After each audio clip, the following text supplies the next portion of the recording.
Hello, my fellow rebel capitalists. I hope you are well. Unfortunately, some bad news this afternoon that Dr. Ron Paul, one of his channels, fortunately not both of them, but one of them, I guess, has been banned from a social media platform. We'll say, I think you guys know which social media platform I am referring to.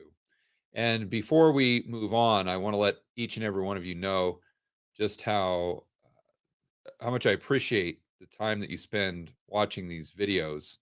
And I know that all of us are in this battle together, fighting for freedom and also trying to educate ourselves as to how the world around us works from standpoint of macro, so that we can make better financial decisions for ourselves and our family, for potentially our grandkids moving forward.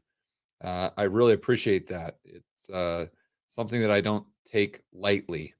And because I take this seriously, what I do on YouTube, it's not just something I do for fun.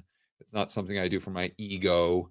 It's, I don't have to do this. I retired in 2012. And believe it or not, creating these videos takes a lot of work.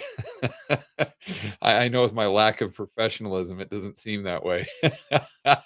But they actually do require quite a bit of work. But the reason I'm willing to do it is because I want to stand up and fight for freedom. Because, like we always say, at the end of the day, you can have as much gold or real estate or Bitcoin or commodities. You can have all that you want, but it doesn't make any difference if you don't have freedom. So, that being said, I want to take moves today in order to ensure or have the highest probability that I can continue this fight that all of us are in. And so we're going to go ahead and move some content over to Odyssey. I've got Sebastian working on that right now. I'm not sure if it'll take a week or 2 weeks, but I'll probably start doing videos in a similar way that Brett Weinstein does them, where the first 10 minutes of the video, or the kind of the vanilla part of the video, I do on YouTube.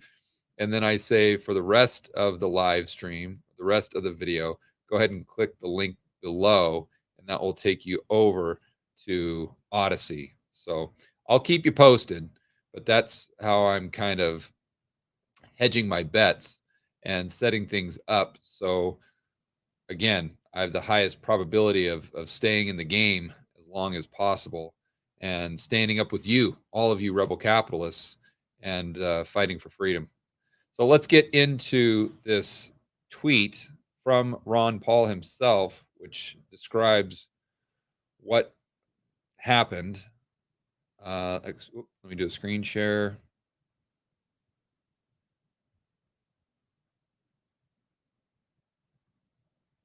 Oh, yeah, and Christina, just FYI, that's the first question I asked Sebastian.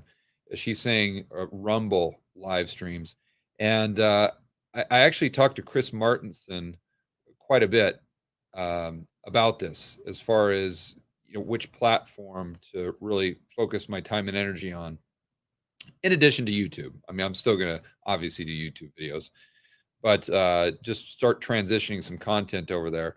And I won't go into our conversation, but Chris said that Odyssey's probably our best bet. So that's why I'm using that platform. But just to answer your question, Christina, uh, that's the first thing I talked to Sebastian about, is if Odyssey had the capacity to do live streaming, just like we do here. And he said that they can. So hopefully that's correct. He's going to do more research on it. He's actually doing that as we speak. I definitely want to continue doing live streams because I think that's an important part of what we do, because it can feel lonely being a rebel capitalist at times when all your friends and family member Freds are maybe pointing at you and saying that you're a conspiracy theorist, or that you're crazy, or that you're stupid, or that you just don't understand and that you should just obey like everyone else. And they come at you with all these ridiculous kind of third grade level arguments as to why safety is more important than freedom. And I realize it's kind of a nice reprieve sometimes to come to YouTube or a social media platform and not just listen to me drone on and rant on about what I think is right or wrong, but also to be in the live chat with other people that have the same type of values, the same priorities, and experience life daily in a similar way that you experience life. And just so you know that there's other people in the world and in the United States that have your same belief system and set of values, I think that is kind of motivational and inspirational. And we're at a point in time where urgency is key. And we could face an uphill battle, especially with what we see in the mainstream media and the entertainment. I mean, you guys saw that clip that I took from the Stephen Colbert show the other day. I mean, that's what we're dealing with on the other side of this. And I think as though, although it shocks me that anyone would side with that low of an intellect, as far as the type of intellect that looks at this situation with the cerveza sickness and comes to the conclusion that government mandates are right, government mandates are good, and that we should use propaganda, we should use censorship in order to force people to use coercion to get them to do what we want them to do because they're just too stupid to do the right thing. And obviously, this is me talking as though I'm one of these elites or someone who dances around in some sort of plastic suit that is supposed to look like a cerveza sickness shot. And if you guys didn't see that clip from Stephen Colbert, definitely go back to that video and check it out. But the bottom line is these live streams, I think, offer not only a lot of information, but a support group that helps us stand up together and be more motivated to fight for freedom and spread the message and open up people's eyes. So bottom line is that's why I want to continue to do these live streams.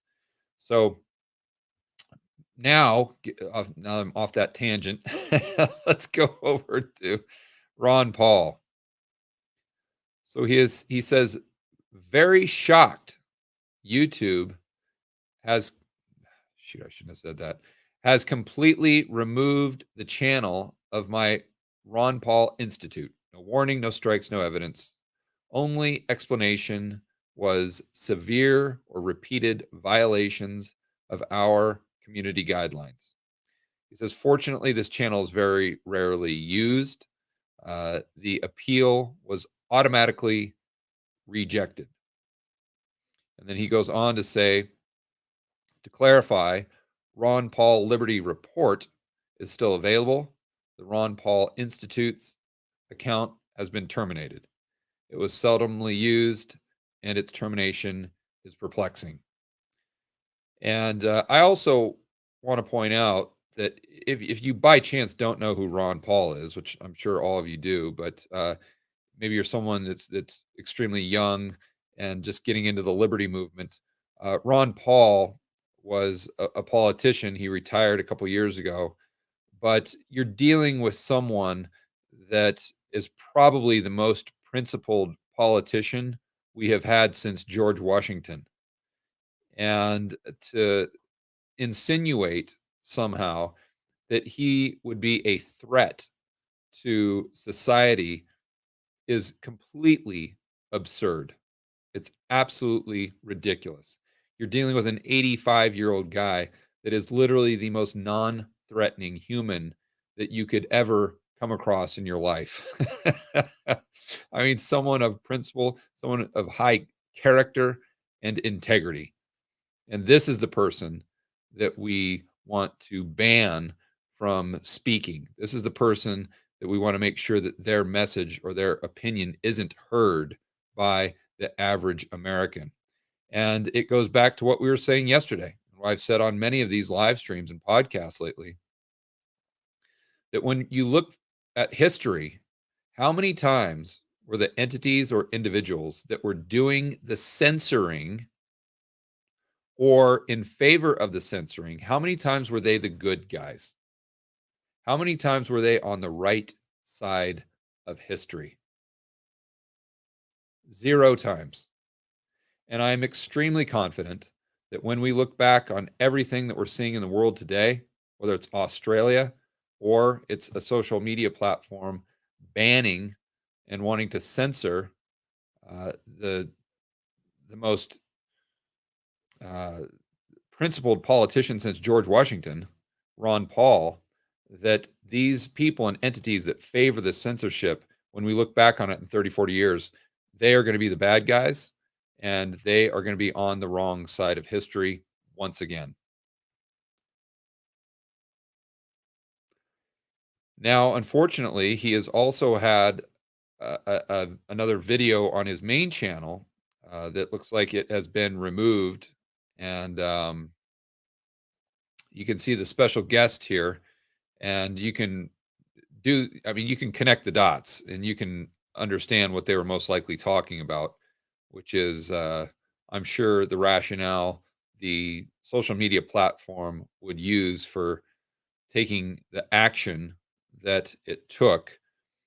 But this just goes to show you that we should all have a sense of urgency and that what we're dealing with is something that takes me back to that quote by Lenin. And the quote is something like, there's decades that go by where nothing happens, but then there's weeks that go by when decades happen. And I think right now we're living in a time where these weeks that are going by, we're seeing decades happen right in front of our eyes. Just look at what's happening in Australia. Um, it's even more extreme than what's happening here in the United States. But the problem is, if we don't get off the road to serfdom, we as Americans, before you know it, we're going to be not only at Australia, but waving bye bye to them as we go even further down the road to serfdom, to a state of complete totalitarianism. That's where this goes. But the good news is we have the power as a group of rebel capitalists to stand up in a nonviolent way and make sure that our voices are heard and that people realize that although safety is important, it's not as important as freedom at the end of the day.